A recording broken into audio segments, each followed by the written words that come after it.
함께 봉독드릴 하나님의 말씀은 출애굽기 2장 10절입니다. 그 아기가 자라매 바로의 딸에게로 데려가니 그가 그의 아들이 되니라. 그가 그의 아들을 모세라 하여 이르되 이는 내가 그를 물에서 건져내었음이라 하였더라. 아멘. 주님의 보혈로 다 씻어주시고 예배 드릴 때 임하시는 하나님의 놀라우신 임재하심으로 여러분들의 모든 삶이 치유되어지고 회복되어질 줄로 믿습니다. 특별히 하나님께서 여러분들을 시간도 장소도 구별하셔서 예배의 자리로 인도하셨습니다. 여러분들을 사랑하시는 하나님이 여러분들을 환영하시고 환대하시고 오늘 말씀을 주실 때 그 말씀은 곧 예수 그리스도를 계시하고 증거하는 말씀입니다. 그 말씀 붙들고 한 주간도 여러분들이 꼭 승리하시기를 주님의 이름으로 축복합니다. 저는 오늘 보호라고 하는 제목의 말씀으로 함께 은혜를 받고자 합니다. 인간은 태어나는 과정이 있습니다. 그리고 그 태어나는 모습과 태어나는 이유, 이런 모든 것들은 다양합니다. 또 태어날 때 쉽게 태어나는 아이도 있고 아주 힘들게 태어나는 그런 아이도 있습니다. 그 과정이 얼마나 복잡한지 모릅니다. 인내의 시간이 필요합니다. 아이가 태어나서 건강하게 무럭무럭 자라고 또 행복한 인생을 사는 데는 꼭 기다려줘야 되는 이런 시간들이 필요하지요. 많은 위험이 그 아이가 태어날 때부터 도사리고 있다는 것입니다. 질병이 있습니다. 또 누군가의 도움이 없이는 그 아이는 스스로 살 수가 없기 때문에 태어남과 동시에 그 아이는 사투를 벌이는 것과 같은 것입니다. 노력이 필요합니다. 또 돌봄이 필요합니다. 지키는 자가 없다고 한다면 그는 죽음의 회오리에 휘말려질 수밖에 없습니다. 그래서 어린 시절이 죽음의 그림자가 가장 가까이에 있다라고 하는 것입니다. 다양한 이유로 어린 아이들이 죽게 되어집니다. 그래서 인간은 태어나는데 왜 태어날까라고 하면 마치 죽는 것과 같아서 죽기 위해 태어나는 것이 인간이다라고 하는 것, 피할 수 없는 그 죽음, 이것을 우리는 안고 살아가게 되어집니다. 모세가 태어날 때 그 시대적인 상황은 굉장히 복잡했고 위험했습니다. 이스라엘의 백성들이 이집트에서 노예 생활을 할 때 그들은 노예임에도 불구하고 건강했고 또 하나님께서 은혜를 주셔서 그 숫자가 계속하여 증가하였습니다. 이집트 사람들에게는 노예들의 숫자가 증가하니까 굉장히 골칫덩어리로 여기게 되어집니다. 위협의 대상이 되어진 것입니다. 그래서 히브리 남자 아이들이 태어나면 모두 나일강에 던져서 죽이라라고 하는 잔혹한 이집트 왕의 명령이 내려졌던 것입니다. 그 시기에 태어난 모세는 비운의 모세가 되어지고 그 끔찍한 시기에 태어난 모세는 저항할 수 없습니다. 사실은 무슨 일이 일어나는지도 모르는 그런 어린 아이에 불과합니다. 모세의 부모가 볼 때 이 아이는 굉장히 똑똑하게 생겼고 예쁘게 생겼고 그럼에도 불구하고 나일강에 던질 수밖에 없습니다. 왜냐하면 그 아이로 인하여서 그 우의 형제들까지 다 죽게 내버려둘 수가 없고 가족들이 다 몰살당할 수는 없기 때문입니다. 눈물을 삼키며 갈대 상자에 아이를 담아서 나일강에 띄웁니다. 잠시 그 갈대 상자 안에 담겨져 있는 아이가 물살을 따라서 떠내려갈 뿐이지 시간이 지나면 갈대 상자는 반드시 물속으로 수장되어질 것입니다. 차마 자기의 아이를 물 가운데로 직접 던질 수 없어서 갈대 상자에 담아서 나일강에 띄우는 것이지 그 아이가 살 수 있는 그러한 길이 보장되어진 것은 전혀 아닙니다. 아무도 그 아이를 보호하지 못합니다. 세상 구경도 하지 못하고 죽는 이런 인생이 바로 모세였습니다. 인간은 영원히 살도록 하나님께서 창조하셨습니다. 그때 하나님이 창조하신 인간은 수명이 없었습니다. 하나님은 인간에게 커다란 능력도 주셨고 영광을 주셨습니다. 하나님이 창조하신 그 인간들을 향하여서 한 가지 중요한 약속을 하였습니다. 스스로 선악을 판단할 수 있는 선악과는 먹지 말라라고 하는 것입니다. 선악을 판단하는 것은 하나님만이 하실 수 있으며 하나님만 하셔야 되는 것입니다. 선악의 기준은 하나님 한 분이시며 창조주만에 하실 수 있는 역할이다라고 하는 것입니다. 피조물은 선악의 기준이 되어질 수 없으며 스스로 선악을 판단할 수 없습니다. 그러나 선악과를 먹으면서 인간은 하나님과 같이 되어지기를 원했고 스스로 선악의 기준과 판단을 하고 싶었습니다. 그러므로 인하여 반드시 죽게 되어졌고 하나님의 벌이 그들에게 내려졌는데 그 벌이 곧 죽음이 되어지는 것입니다. 죄의 대가가 바로 죽음입니다. 인간에게 찾아온 죽음은 자연적인 것이 결코 아니라 죄에 대한 대가로 하나님이 주신 벌입니다. 하나님은 인간을 죽도록 창조하지 않았습니다. 그러나 그들이 하나님과의 그 약속을 어기며 타락함과 동시에 그들은 이제 죽을 수밖에 없는 존재가 된 것입니다. 인간은 시차의 차이일 뿐 태어나고 죽어야 되는 비참한 존재입니다. 절벽으로 걸어가는 존재입니다. 모세만 그런 것이 아닙니다. 모든 인간은 아무리 깨끗해도 아무리 선해도 아무리 의롭게 살았다 할지라도 선악과를 먹은 죄를 물려받았기에 모두 죽음의 절벽을 향하여 한 걸음씩 걸어가는 끔찍한 인생을 살아야 됩니다. 지혜가 있어도 안 됩니다. 착해도 예외가 없습니다. 인생은 비참한 죽음을 맞이해야 됩니다. 예수님은 모세가 당시 아이들처럼 나일강에 던져져서 죽을 운명이 되어졌을 때 그 모든 사실을 다 아십니다. 그리고 예수님은 그 모세를 살려주고 싶으신 것입니다. 모세의 부모도 모세를 버렸지만 예수님께서 살려주고 싶으신 겁니다.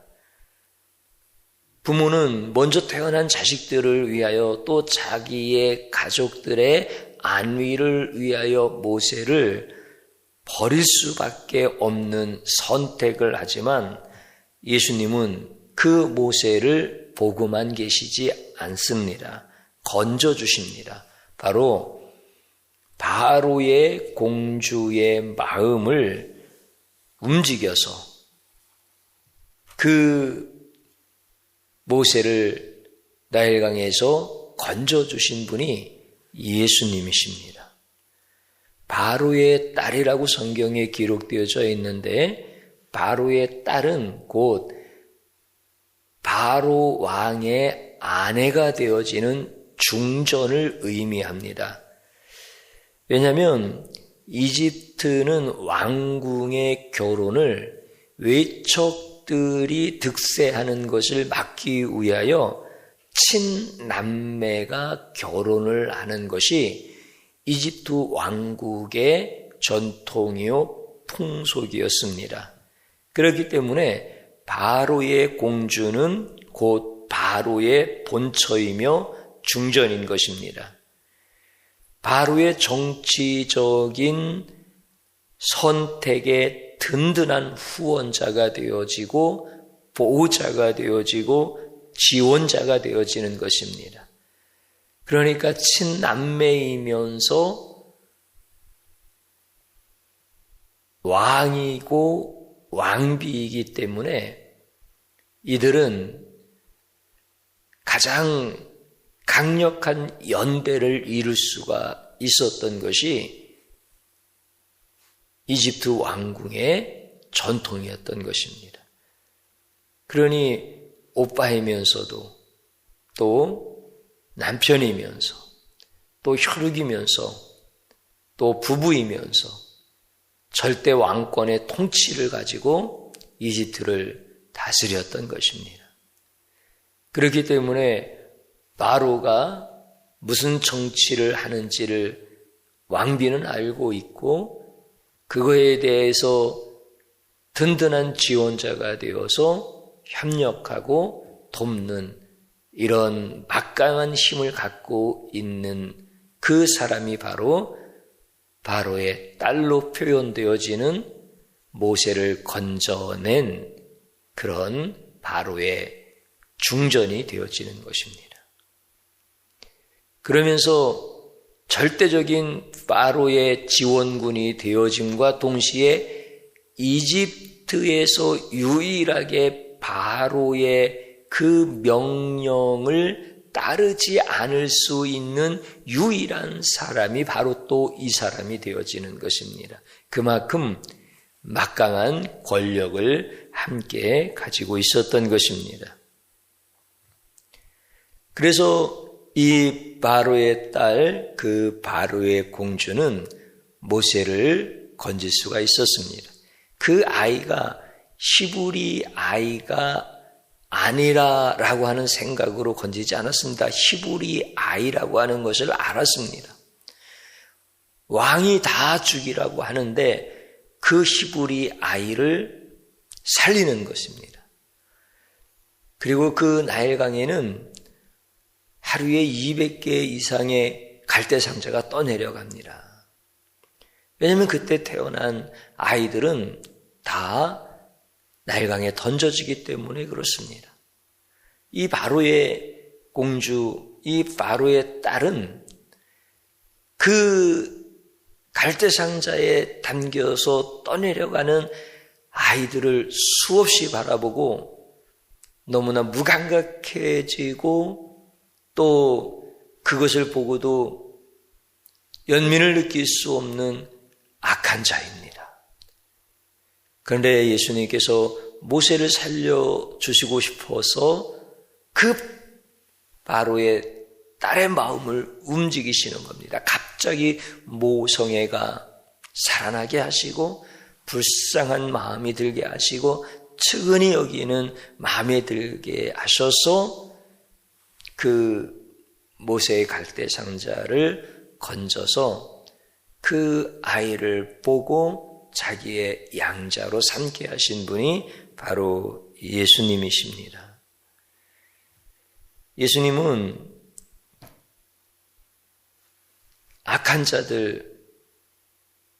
마음이 강박한 자들, 이런 자들을 통하여서도 역사하시고, 모세는 바로 그 예수님의 역사 가운데서 악인의 손에 의하여 구원을 받게 되어지는 이런 은혜를 입게 되어지는 것입니다. 예수님은 모세를 건져주셨습니다.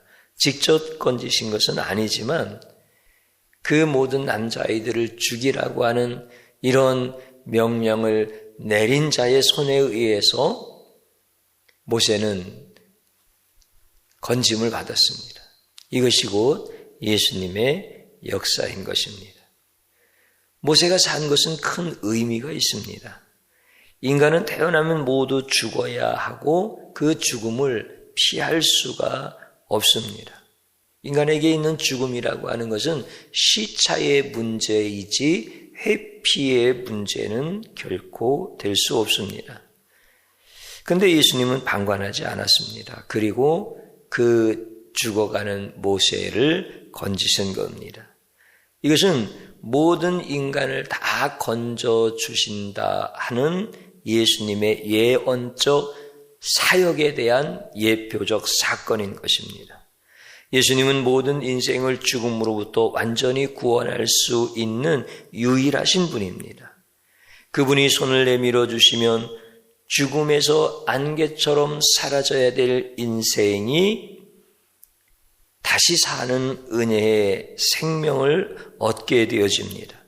예수님은 인간을 죽음에서 건져내시기 위하여 인간의 모습으로 내려오신 전능하신 하나님이십니다. 죽음의 절벽에서 유일하게 인간을 건져내실 수 있는 분은 예수님밖에 없습니다. 인간이 태어나서 죽어야 할 운명을 바꾸어 주실 수 있는 유일한 분은 예수님 뿐입니다. 예수님이 건져주시면 모든 인간은 모세처럼 다 살 수 있습니다. 예수님의 손은 전능하십니다. 예수님의 손에는 생명이 있습니다. 예수님은 죽음에서 생명으로 바꿔주시는 유일하신 분이십니다. 모든 인간은 죄로 인하여 죽어야 합니다. 이런 인간은 살려주면 안 됩니다. 인간의 모습을 하고 오신 예수님이라도 모세를 건져주고 모든 인간들을 건져주면 대신 죽어야 되는 것, 이것이 죄에 대한 벌인 것입니다. 자신의 생명으로 대신 갚아야 된다는 것입니다. 모세를 나일강에서 건져내어 살게 하면 그를 건진 자는 반드시 죽어야 합니다. 모세를 대신하여 나일강에서 죽어야 합니다. 하나님의 죽음의 진노를 피할 자는 아무도 없습니다. 대신 죽음의 잔은 마셔야, 죽음의 잔을 마실 수밖에 없는 자가 살아날 수 있는 것입니다. 그래서 그를 건져낸 자는 반드시 죽어야 합니다. 죽음이란 하나님의 진노의 잔이기 때문에 그렇습니다. 예수님이 모세를 건져내었기 때문에 예수님은 모세를 대신하여 십자가에서 죽어야 했습니다. 예수님은 모세를 건져냈기 때문에 죽음의 나일강에 홀로 뛰어들어야 합니다. 구원이란 생명을 대신하는 것입니다. 예수님은 죄가 없으십니다. 죄의 영향을 받지 않습니다. 그러나 예수님은 모세뿐 아니라 모든 인간, 그들의 대신 죽음을 인하여 이제 예수님은 자신의 생명을 주셨던 것입니다. 그러므로 인하여 인간들은 죽지 않습니다. 영원히 삽니다. 모세처럼 죽음의 나일강에서 구원을 받게 되어지는 것입니다. 모세는 이집트에서 종살이하는 이스라엘의 백성들을 해방하여 가나안 땅으로 인도해 가는 사명이 있습니다. 그 노예 생활을 하는 히브리 민족들에게 자유와 그 풍요로움을 주어야 하는 구원자로서의 사명의 삶을 살았던 것입니다. 그래서 사탄은 이집트에서 모세가 태어나는 것을 원치 않았습니다. 사단은 이집트의 왕 바로의 마음을 강박하게 하여서 태어나는 모든 남자 아이들을 다 나일강에 던져 죽이게 하였습니다. 지도자가 되어지면 안 되기 때문에 그렇습니다. 그래서 사단은 이렇게 바로의 마음을 강박하게 역사하였던 것입니다. 예수님이 태어나실 때 예수님을 사단은 죽여야 했습니다. 예수님이 구원자가 되어지면 안 되게 하려고 강하게 역사한 것이 사단입니다. 그래서 사단의 방해로 말미암아 모세도 예수님도 이 땅에서 사명을 감당하지 못하도록 하는 것, 이것이 바로 사단의 계략입니다. 그러나 예수님께서는 모세도 살려내셨고 예수님께서는 그 사단의 계략에 말려 돌아가지 않았습니다. 헤롯의 마음을 강박하게 한 사단이 예루살렘에서 태어난 2세 미만의 모든 남아들을 죽일 때 하나님께서는 예수님을 이집트로 피신시켜서 유년 시절을 그곳에서 보내게 하십니다. 구원자는 사명을 감당하는 이런 사명이 끝나지 않는 한 결코 죽지 않습니다. 모세와 예수님은 구원자의 삶을 살았습니다. 물론 모세가 구원자로서 사는 삶은 한시적이었고 한 민족에 국한되어진 것입니다. 예수님이 구원자로 사신 것과는 비교할 수 없습니다. 예수님은 구원자로 그 사명의 삶을 사실 때 영원한 것이었고 죄를 지은 모든 인간들을 구원하시는 사명이었습니다. 모세는 인간들을 대신하여 죽지 않았습니다. 그는 한 민족을 가나안으로 인도하는 작은 역할을 감당하는 사명이었습니다. 그러나 예수님은 대신 죽으셨습니다. 전 인류를 죽음의 공포에서 완전히 해방하여 영원히 천국으로 인도하시는 큰 사명을 감당하신 분이 예수님이십니다. 그래서 예수님의 구원 사역은 인간들의 죄를 사하여 주시고 영생을 주시고 기쁨을 주시고 평안을 주시고 아픔과 고통이 사라지게 하셨습니다. 예수님만이 완전한 구원자이시다라고 하는 것입니다. 구원은 인간 스스로 이루어지지 않습니다. 인간은 스스로 보호할 수 없습니다. 보호해 줄 분이 필요합니다. 강에 빠진 모세가 스스로 살 수 없는 것처럼 반드시 구원자가 필요한 것처럼 인간에게는 구원자가 필요한 것입니다.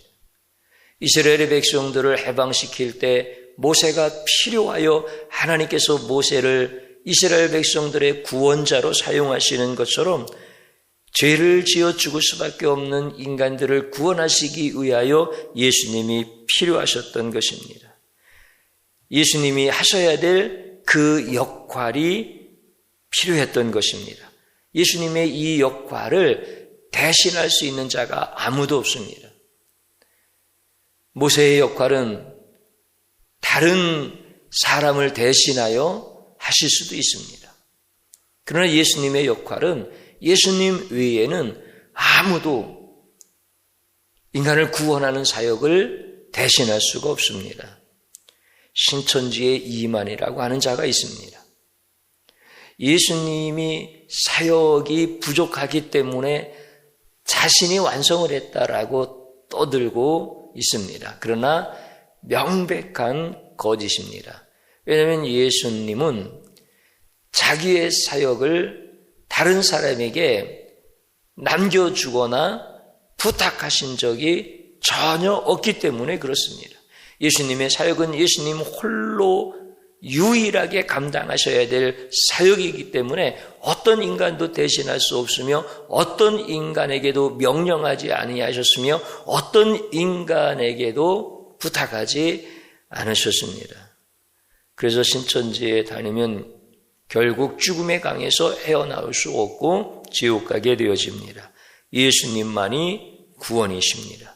예수님 외에는 다 거짓이고 사탄의 종들입니다. 구원의 완성은 예수님밖에 없는 것입니다. 인간들 스스로 선악의 기준을 삼고자 하며 하나님의 영광을 넘어갔습니다. 그래서 영원히 죽게 되었고 비참한 운명이었고 죽음의 나일강에 다 던져질 수밖에 없는 존재입니다.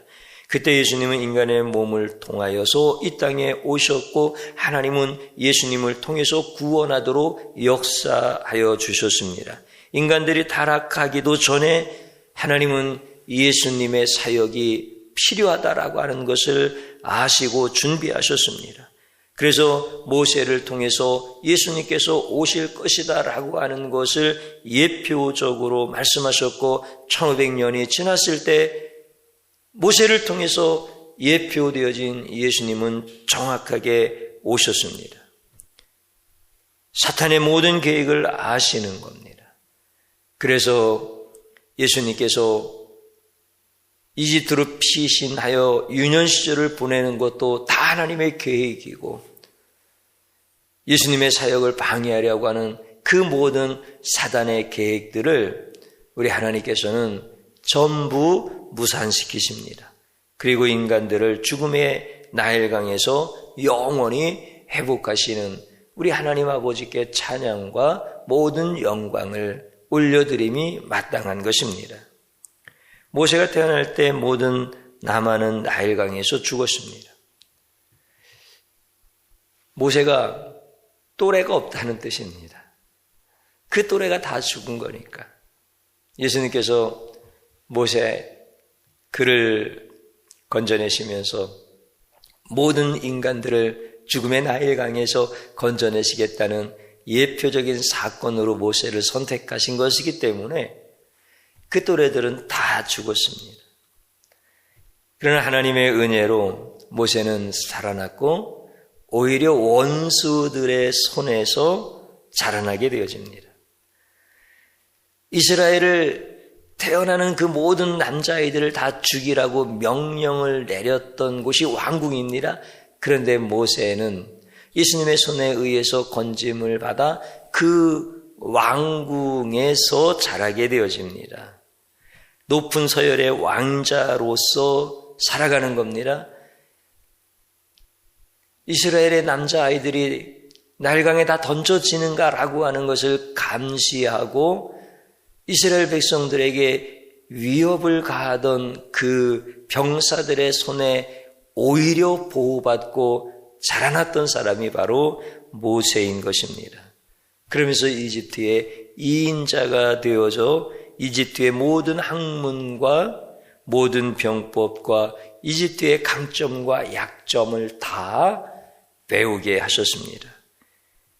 가나안에 인도할 지도자가 되기 위하여 이집트 왕궁에서 하나님께서 자라게 하신 것입니다. 원수의 본부에서 자신의 자녀를 키우고 성장시켜 주시는 분은 하나님 외에는 없습니다. 하나님의 역사는 참 놀라우십니다. 가장 위험한 시기에 가장 안전한 장소에서 모든 것을 갖춘 곳에서 이집트는 죽음의 장소가 아니라 성장과 보호의 장소다라고 하는 것을 이루어 가시는 분은 우리 하나님밖에 없으십니다. 그러니 모세가 얼마나 큰 은혜를 입고 복을 받은 사람이 되어집니까? 모든 인생은 어렵게 태어나도 다 죽을 인생입니다. 천만다행으로 태어났다 하더라도 죽을 운명입니다. 비참한 인생입니다. 그러나 예수님은 자신이 죽음으로 말미암아 그런 비참한 인생들을 다 살리셨습니다. 예수님은 모든 인류를 구원하시기 위해 홀로 희생하셨습니다. 그 숭고한 희생을 기억하면서 예수님을 거부하지 않는다면 다 영생을 얻습니다. 그리고 원수들의 손에 의하여 보호를 받게 하시고 그곳에서 성장하고 그곳에서 자라나게 하시는 분이 바로 예수님이십니다. 그러나 그 예수님을 외면하면 버림받습니다. 지옥에 가게 되어집니다. 우리는 이제 예수님을 믿음으로 말미암아 예수님을 영접함으로 말미암아 죽음의 강이 없습니다. 예수님이 이 땅에 오신 것은 실수로 오신 것도 아니고 심심해서 오신 것도 아닙니다. 죽음의 강 앞에서 흘리는 통고, 그 죽음의 강물을 보며 두려워하는 인생들을 살리기 위해, 보호하시기 위해서, 구원하시기 위해서 오셨습니다. 그러므로 예수 안에 있는 자들에게는 사망이 없습니다. 죽음이 없습니다. 예수님이 홀로 그 모든 죽음과 사망을 끼어 안고 죽으셨습니다. 아무리 비참한 노예의 신분이라 할지라도 그 예수님을 믿고 영접하면 가장 존귀한 자가 되어집니다. 성도들은 두려움이 없습니다. 담대합니다. 죽지 않습니다. 영원히 살게 하십니다. 예수님이 구원한 자는 이 땅에서도 천국에서도 존귀하게 살게 하십니다. 그러나 아무리 왕일지라도 자신이 부자일지라도 예수님의 구원이 없으면 사망의 강에서 잠시 후에는 영원히 죽어야 하고 망해야 될 존재입니다. 예수님은 성도들의 보호자입니다. 구원자이십니다. 예수님은 성도들을 세상에서 기르고 입히시고 성장시켜 주십니다. 예수님이 없으면 망하는 세상인데 예수님 때문에 여기서 우리는 보호받고 성장하며 축복을 누립니다. 모세가 원수들의 왕궁에서 안락했던 것처럼 성도들이 예수님을 믿으면 세상에서 안락한 삶을 살게 하시는 것이 하나님의 은혜입니다. 어떤 위험에서도 지키고 예수님이 대가를 치르셨기 때문에 우리는 그분만을 영원히 찬양하며 그분께 감사하며 살아갈 때 우리 하나님은 천군 천사로 성도들을 보호하시고 불꽃 같은 눈으로 지켜주십니다. 예수님이 참 좋으십니다. 그래서 예수님을 찬양하고 예수님께 모든 영광과 감사를 올려드리는 사랑하는 성도들의 삶을 주님이 만져가시면서 치유하시고 회복시켜 주시는 것을 보며 주의 종이 얼마나 기쁘고 감사한지 모릅니다. 주의 종이 잘나서도 아니고 성도들이 대단해서도 그렇지 않습니다. 우리는 히브리 민족 그 모세와 같이 죽음의 나일강에 던져진 존재들이고 세상이 무섭고 두렵고 세상이 우리를 보호해주는 경험이 없었던 사람들이었습니다. 그런데 나를 구원하시고 내 대신 피 흘려 죽으신 예수 그리스도를 영접하고 그분을 감사하고 그분을 소망두고 그분을 높이고 그분께 찬송과 영광을 올려드릴 때 세상이 우리를 보호하는 장소가 되었습니다. 세상 앞에서 담대한 성도들이 되어지는 것을 보았습니다. 할렐루야. 주님께 찬양과 영광을 올려드립니다. 예수님이 너무 좋습니다. 예수님 외에는 우리에게 소망이 없습니다. 예수로 충만하시고 예수 그리스도로 충만한 자가 가정에나 직장에나 모든 삶의 자리에서 그분의 영광을 노래하고 찬송하며 한 주간도 승리할 수 있기를 축복합니다. 저를 따라서 해보시기 바랍니다. 세상의 노예가 되어 죽을 수밖에 없는 운명이라고 낙심하고 두려워한 죄를 용서하소서 진심으로 회개하는 것입니다. 또 한번 따라서 하십시오. 원수들의 손에서도 기르시고 보호하시는 예수님 감사합니다. 죽을 수밖에 없는 나를 구원하셔서 사명 주심을 찬양합니다. 마지막으로 한번 따라서 하십시오. 예수님을 모르면 죽음의 강과 같은 세상에서 구원받을 수 없고, 예수님을 알면 죽음의 강과 같은 세상에서도 영원히 보호받는다. 아멘. 주님 한번 부르고 기도의 자리로 들어갑니다. 주여 감사합니다. 주의 영으로 충만하게 하시고 주의 은혜로 주님 하나님 앞에 예배할 수 있는 것 너무나 큰 복입니다. 죽음의 나일강에 던져진 내 인생을 주님이 건져주시고 대신 죽으심으로 인하여 내가 영원한 기쁨과 감사와 우리 하나님 아버지의 집에서 살게 하심을 무엇으로 하나님 앞에 감사하겠습니까? 죽음의 강 앞에서 무서워하고 두려워하고 운명처럼 살았던 죄악을 용서하여 주시옵시고, 이제는 내가 무서워하는 세상이 아니라 나를 보호하시고 나를 지키고 양육해주는 하나님께서 나를 위하여 준비해 주신 요람과 같은 축복의 장소에 예수의 이름을 의지하여 담대히 나갑니다. 주님 감사합니다. 주님 영광 받으시옵소서. 오직 예수 그리스도로만 충만하게 하여 주시고 예수님으로 감사와 예수님께 모든 영광을, 예수님에게만 소망을 두는 참된 인생이 되어지게 하여 주옵소서. 예수님이 없어서 죽음의 나일강에 던져지는 비극적이고 운명적인 어리석은 존재가 아니라 예수님을 알므로 인하여 죽음의 강과 같은 세상에서도 우리는 보호받고 사랑받으며 하나님의 축복 안에서 누리게 하심을 믿고 감사하며 생명 주신 예수님의 이름으로 기를 드리옵나이다. 아멘.